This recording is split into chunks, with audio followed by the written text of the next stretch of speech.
आज हम Karl Marx के द्वंद्वात्मक भौतिकवाद का अध्ययन करेंगे। द्वंद्वात्मक भौतिकवाद का सिद्धांत मार्क्स के संपूर्ण चिंतन का मूलाधार है। इस सिद्धांत के प्रतिपादन में मार्क्स ने द्वंद्ववाद का विचार हीगल की द्वंद्वात्मक पद्धति से ग्रहण किया है और भौतिकवाद का दृष्टिकोण फायरबाख से इन दोनों के सम्मिश्रण ने द्वंद्ववाद के सिद्धांत को एकदम नई और मौलिक दिशा प्रदान की। इस नवीन सिद्धांत की उपयोगिता इस तथ्य से आकी जा सकती है कि मार्क्स ने इसे समझ साम्यवादियों के लिए एक दिशा निर्देशन यंत्र की उपमा दी, जिसका प्रयोग करके साम्यवादी अपनी क्रांतिकारी गतिविधियों के संचालन की दिशा निर्धारित करते हैं। द्वंद्वात्मक भौतिकवाद के क्या अर्थ है? दो शब्द हैं।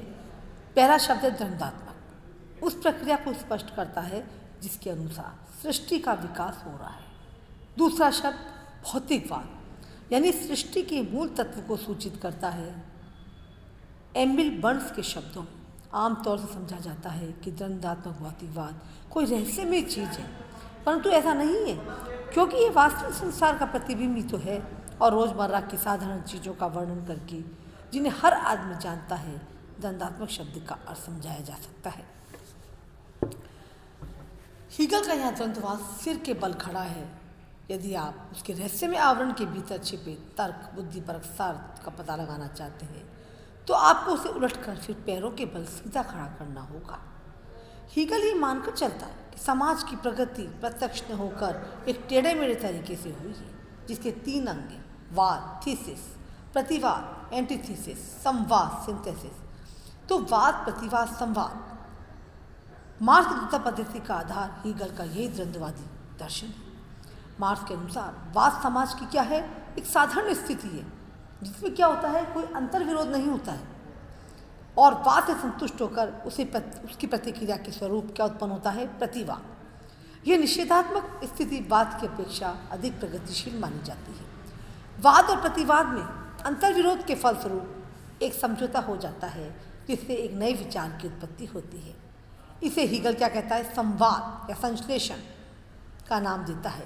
यही संश्लेषण संवाद आगे चलकर एक वाद हो जाता है, जिसका फिर प्रतिवाद उत्पन्न होकर संश्लेषण के द्वारा फिर एक नया विचार उत्पन्न होता है। इस प्रकार ये क्रम निरंतर चलता रहता है। इस प्रक्रिया में पहले किसी वस्तु का निषेध नेगेटिव होता है और उसके पश्चात निषेध का निषेध होता है, जिसके द्वारा एक उच्चतर वस्तु अस्तित्व में आती है। लेनिन के शब्दों में सही अर्थों में द्वंद्वात्मक विरोधी बातों का अध्ययन है, विकास विरोधी बातों में संघर्ष का ही परिणाम है। हीगल के द्वंद्ववाद के परिप्रेक्ष्य में मार्क्स के द्वंद्ववाद को हम समझ सकते हैं। मार्क्स तथा उसके अनुयायियों ने द्वंद्वात्मक प्रक्रिया को क्या करा है? मार्क्स ने एक गेहूं के पौधे से समझाया है। कैसे? गेहूं का दाना क्या है? वाद है। जब भूमि में हम इसको बो देंगे और ये गल का नष्ट हो जाएगा, अंकुरित हो जाएगा और पौधे का रूप ग्रहण कर लेगा, तो ये पौधा क्या हो जाता है? विकास। अब इसका दूसरा चरण क्या आएगा? प्रतिवाद। तीसरा चरण जो आएगा, पौधे में बाली का आना, इसके पकने पर गेहूं के दाने का बनना, पौधे का सूख कर नष्ट होना। ये तीसरा चरण क्या है? संवाद।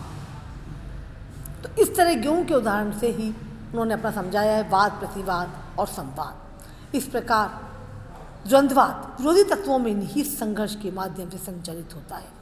यह संघर्ष अंततः उन पारस्परिक विरोधी तत्वों में समन्वय स्थापित कर देता है, जिससे उच्च स्थिति में उन दोनों तत्वों के गुण विद्यमान होते हैं। कालांतर में यह समन्वय पुनः अपने विरोधी विचार को जन्म देकर संघर्ष और समन्वय की यह प्रक्रिया, जिसे द्वंद्वात्मक पद्धति के नाम से जानते हैं, उस समय तक चलती रहती है जब तक विचार का आदर्श रूप प्राप्त नहीं हो जाता और वे अपने आंतरिक विरोध से मुक्त नहीं हो जाता। चूँकि वैज्ञानिक समाजवाद के सिद्धांत में द्वंद्ववाद का उपयोग अलग अलग एवं विभिन्न संदर्भों में किया गया है। मार्क्स ने द्वंद्वात्मक पद्धति हीगल से ग्रहण की है। द्वंद्वात्मक भौतिकवाद प्रगतिवादी है तथा उसकी प्रगति भौतिक है, आत्मिक नहीं। द्वंद्वात्मक भौतिकवाद का मूल धारणा क्या है? विश्व का आधार भौतिक तत्व या पदार्थ है। वे अपने आंतरिक स्वभाव द्वारा स्वतः विकसित होता है और समय समय पर नाना प्रकार के रूप धारण करता है। यह विकास बौद्धिक पदार्थ में निहित आंतरिक विरोध के कारण संचालित होता है और इसमें, जैसा कि हीगल ने कहा है, वाद, प्रतिवाद, संवाद ये चलता रहता है, भौतिक विकास का पथ प्रशस्त करता जाता है। मार्क्स ने इसे मानव इतिहास का अटल तथा अपरिवर्तनशील नियम कहा है। मार्क्स ने क्या माना है कि विश्व क्या है? एक भौतिक जगत है, इसमें घटनाएं, वस्तुएं एक दूसरे से संबंध हैं। चूँकि भौतिक जगत में परिवर्तन निरंतर होते रहते हैं, अतः सामाजिक जीवन में परिवर्तन होते रहते हैं। इन परिवर्तनों का कारण कोई देवी सत्ता या ईश्वरीय नियम नहीं है, प्रत्युत भौतिक परिस्थितियों का होना है। इन भौतिक परिस्थितियों से मार्क्स का अभिप्राय आर्थिक संबंधों से है। मार्क्स ने क्या माना है? पदार्थ अर्थात भौतिक जगत द्वंद्वात्मक पद्धति के माध्यम से अपनी पूर्णता की यात्रा पर अग्रसर है और उसके विभिन्न रूप उसकी इस यात्रा के विभिन्न पड़ाव हैं। द्वंद्वात्मक भौतिकवाद की क्या विशेषताएं दी हैं? पहला, आंगिक एकता। मार्क्स क्या कहता है? द्वंद्ववाद के अनुसार विश्व एक भौतिक जगत है जिसमें वस्तु तथा घटना एक दूसरे से पूर्णतः संबंध है। प्रकृति के सभी पदार्थों में परस्पर निर्भरता तथा आंगिक एकता पाई जाती है। प्रकृति एक संपूर्णता, इसके हर पहलू दूसरे पर निर्भर तथा एक दूसरे को प्रभावित करते हैं। दूसरी विशेषता गतिशीलता, यानी प्रकृति में जो पाया जाने वाला प्रत्येक पदार्थ जो है वो गतिशील है। गतिशीलता के कारण क्या होता है? उसमें परिवर्तन होता रहता है और जिसके फलस्वरूप कुछ चीज़ें पैदा तथा विकसित होती रहती हैं। और ये भौतिकवादी विश्व निरंतर परिवर्तनशील है, विकासशील है।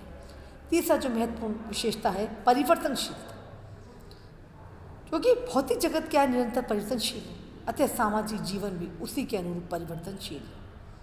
और ये प्रक्रिया द्वंद्ववाद के माध्यम से चलती रहती है, वाद प्रतिवाद संवाद। चौथी विशेषता हमारी आती है परिमाणात्मक गुणात्मक परिवर्तन।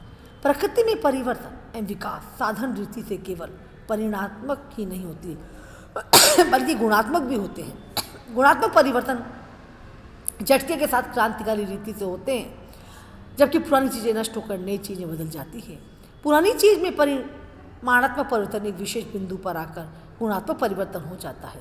जैसे मान लो पानी गर्म हो रहा है उदाहरण के लिए, तो एक विशेष बिंदु पर आकर क्या होगा? वो भाप बन जाएगा और फिर क्या हो जाएगा? गुणात्मक परिवर्तन हो जाएगा। तो अभी पानी के माध्यम से भी परिमाणात्मक गुणात्मक परिवर्तन को हम समझ सकते हैं। नेक्स्ट हमारा आता है क्रांतिकारी प्रक्रिया। गुणात्मक परिवर्तन के आने की क्रांतिकारी प्रक्रिया माना जाता है। वस्तु में गुणात्मक परिवर्तन धीरे धीरे न होकर शीघ्रता के साथ और अचानक होते हैं। नेक्स्ट है हमारा नकारात्मक सकारात्मक संघर्ष। प्रकृति की हर चीज़ में अंतर विरोध होता है तथा नकारात्मक एवं सकारात्मक पहलू होते हैं, जिनका आपसी संघर्ष विकास की प्रक्रिया है। विकास का आधार संघर्ष है, सामंजस्य या मेल मिलाप नहीं। केवल संघर्ष के माध्यम से ही विरोधी पक्षों में आपसी टकराव से ही विकास होता है। तो वो क्या मान रहे हैं कि प्रकृति की हर चीज़ में क्या अंतर विरोध है, उसी के माध्यम से क्या होता है? विकास होता है। तो ये है हमारे द्वंद्वात्मक भौतिकवाद की विशेषता, आंगिक एकता, गतिशीलता, परिवर्तनशीलता, परिमाणात्मक या गुणात्मक परिवर्तन, क्रांतिकारी प्रक्रिया, नकारात्मक सकारात्मक संघर्ष। थैंक्स।